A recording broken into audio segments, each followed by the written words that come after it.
Nannaku Prematho guys అంటే బాబాయ్ కనిపించారు. యాక్చువల్లీ ఇంకేంటంటే 2 చేతులు లేవు చూడండి. బాబాయ్ అసలు ఏమైంది ఏంటి? కరెంట్ షాక్ కొట్టిందా? ఎప్పుడు? 25 సంవత్సరాలు అయింది. మరి ఎవరు చూసుకుంటున్నారు ఏంటి? మీ ఆవిడ గారు చూసుకుంటున్నారా? మరి ఎలాగా మీ సంపాదన? మరి మీ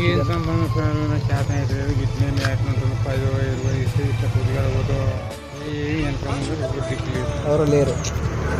చాలా మీరు సంపాదించుకోవడం, మీ ఆవిడ గారే చూసుకోవడం. ఎంత నాకైతే ఎంత నేనున్నా నాకు సాయం ఉన్నది. సో చూడండి ఇతనికి పాపం 2 చేతులు. ఈ కొన్ని విషయాలు మాట్లాడలేము చూస్తే, అలా చాలా బాధగా ఉంది. వీళ్ళ మిస్సెస్ గారే తిని చూసుకుంటుందంట.